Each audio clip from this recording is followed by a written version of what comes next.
Last weekend we went to Super Bitcon, which is a retro gaming convention in Oklahoma City. And these are most of the things that I picked up. I may have missed a couple things.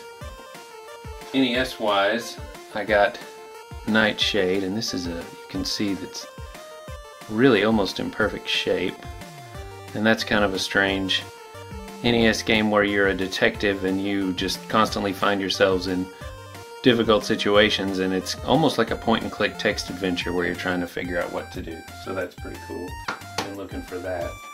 This one's not really usually considered one of the more amazing games, and this cartridge has got some weird issues I need to clean up, but otherwise it's in fairly decent shape. Xexyz, which, you know, because of the way that Z works, I always thought it was Xexyl when I was a kid, but it's pretty cool. You're like a robot guy, just going through stages, sort of Mario style. I learned about this on YouTube. It's really a strange game. It's almost like a quick time event sort of a things that you have to do to try and make a shuttle launch and then launch a satellite. I didn't really play it. One of my son Sid's friends played it a little bit. But there's one issue here. This label is torn, but not really a big deal. I just kind of wanted to try this thing out.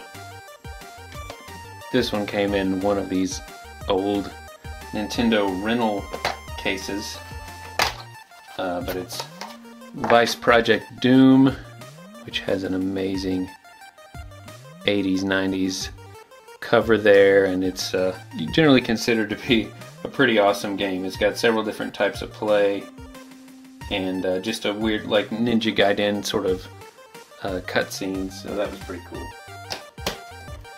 And then this was the last thing I found. I'd been looking for it, which is really difficult, but check out that cover. That looks nothing like the actual graphics because it's a Japanese game, but that cover's just, I don't know, they look like extras from the Ninja Turtles cartoon or something. But this also has a lot of different types of gameplay. See, that's what that gal really looks like. Not quite the same. Anyway, it's got side-scrolling kind of a shooter stages, and then there's a kind of a first-person shooter stages. Like they had some of those in Gogwa 13. It looks very much the same, where you're just kind of panning around with crosshairs, finding things to shoot. And then they have on-foot stages. So I've been looking for that. This one's actually, it looks complete. It's actually just, it's got the box. The cartridge is in really good shape, almost perfect. It almost looks like nobody actually rented it. A lot of words to get on that little bitty label there, but strangely enough, I mean, it's got a lot of the stuff in the box that came with it. These papers, I like the little Asmic dinosaur dragon guy, whatever he is. Then it has this photocopied version of the manual, which when you rented NES games, this was, if you got any manual at all, this is what you got. And they were usually pretty good about having these photocopied manuals. So this was clearly previously a rental that just didn't really get rented. There's another thing in here that just doesn't belong that I thought was weird. I don't know, somehow it just got in the box. It's like a poster for some Star Wars model kits from the 90s. I have no idea how it got in there, but anyway, I kept it in there because it was funny. So that's all I got NES wise. Super Nintendo wise, I got Uncharted Waters New Horizons, which, check out that's really helpful. That spine labeling there, that really helps you a lot. But anyway, this is a good, like, pirate exploration game that I've been wanting to play. The other Super Nintendo games I got are reproductions, these are actually games that, you know, people have made since the days of these systems. This is Super Metroid Zero Mission, which was apparently made by a Japanese guy. A lot of times when you find these, people have put them in old cartridges, probably for sports games that they're all over the place and nobody cares about them.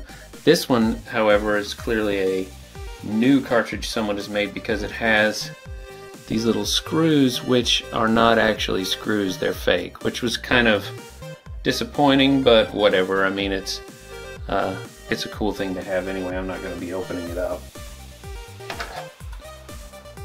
Megaman and Bass, or if you're going to go by the way the voice acting said it in Megaman 8, it's Bass, Megaman and Bass, but it's not. It's actually Rockman and Forte is what it was called in Japan. Never released here. The game plays a lot like Mega Man 7, which some people didn't like. I thought it was fine, but this is just an English translation of it and a release that is for the Super Nintendo. So this one actually is a cartridge with screws. I bought this from a different dealer than Super Metroid Zero Mission, and also this Chrono Trigger Crimson Echoes, which the guys developing this, which is kind of goes in between Chrono Trigger and Chrono Cross, it just uses all the same assets as Chrono Trigger, and they just came up with a different story, kind of a follow-up. But they got a cease and desist from Squaresoft while they were, well, Square Enix, while they were working on it, but they were almost finished, and so people got the ROM, and some people have made some repros of it, and we picked this one up. Genesis-wise, I got Mazin Saga Mutant Fighter, which really, yeah, this game, really impressive animation and graphics for a Sega Genesis game. I've been surprised with it so far. It's a Transor Z game. If you ever saw that show back in the 80s, as Mazinger Z in Japan. There's a little tear on the label, but what's important, I collect things that I want to play. I'm not really too concerned about the perfection of the shape, but if I can get them in better shape, I like it. But this I just really wanted to play, and it's not been a disappointment. It's pretty sweet. Atomic Runner, I'd heard about this, was $5, so I picked it up, got a torn label. It's a funny little, there was so much story at the beginning, I was getting bored before it ever let me play the game, but you just run along. It's almost like a shooter, but you're a guy on foot with really terrible jumping controls and shooting, and one hit and you die. Very frustrating. I would have hated it back in the day, but now, you know, if I use it on the Retron, I can save states and maybe actually get through it. Subterranea, which I haven't actually tried yet. I tried it on the Retron, but there seems to be a compatibility issue. I can't say a lot about it, although I'd had it recommended to me. I'll try it out on my actual Genesis at some point.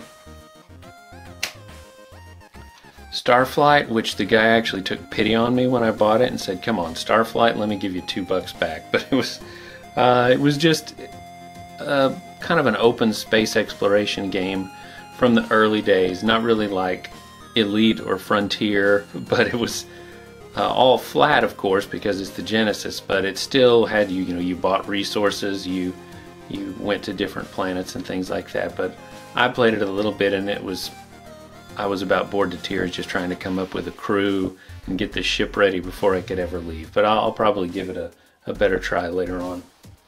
This I haven't tried yet, but it looks pretty interesting. I had no idea that there was a Bomberman Kart racing game. Bomberman Kart Deluxe, it says right there. Looking at the back, there's apparently, what does it say? Survival, oh, it just says Survival Bomberman. Battle game? I don't know. It has other games in it. The survival one, kind of looking at the manual a little bit, it actually looked like it might be almost a roguelike dungeon sort of a thing where you just tried to see how far you could get down. But hey, there's kart racing as well, so hopefully that'll be pretty interesting. It's got the manual and everything in here, so I'll fire that up on my Japanese PS2 pretty soon. This is not a video game, but I got it while I was there. I loved Battle of the Planets is what they called this in the 70s when they released it in the US. I watched that when I got home from kindergarten with my mother. But in Japan it was Science Ninja Team Gatchaman. This is the complete series. It says on the bottom it's actually 2,770 minutes, all 105 episodes and OVAs, 22 DVDs in here. So I'm really looking forward to working my way through all these, because that's something I've always wanted to watch the complete series of. Because Battle of the Planets was heavily edited even had different cartoon sequences stuck in for the American audience, with a little robot and a dog. It was strange. This is Cosmic Fantasy 3. Cosmic Fantasy 2, you might remember, came out on the Turbo Duo in the US. It was, as far as I know, the only Working Designs game that they released. I could be wrong about that, but that's the only one I remember. There's a crack on the case, but I've got other cases like this. Probably not going to be super playable because my Japanese isn't very good, but I have Cosmic Fantasy 4 and I wanted to check this one out. We'll see. I might make a video about it when I do try it. My son is huge into Lode Runner. He has been since he was really small. He loves that you can make your own stages and things. This is Lode Runner Lost Labyrinth. I have no idea what specific is interesting about it. It's a hue card for the PC Engine, Turbo Duo, Turbo Graphics. It's still got the original 5,800 yen price sticker on it. That's kind of steep when you think about the quality of the game at this point, but we will. It's never been opened. We'll open it up and I'll do a video when we do that. My son, I picked this up for him. This is a Famicom colored Game Boy Micro, which I thought was pretty sweet and he really wanted. He didn't ask for much usually, so we picked up one of these for him. And along with this I got him Super Mario Advance 1, 2, and 3. And it's a pretty sweet little system. I mean, the Game Boy Micro is really tiny, but it fits in your pocket easily, and it doesn't play original Game Boy games. It only plays Game Boy Advance games, but it's pretty cool. And he got this lanyard, this Zelda lanyard. He put a little Zelda phone charm that we already had on it, and he can hang it from this lanyard because it's tiny and weighs very little. So that's it. Thanks for watching.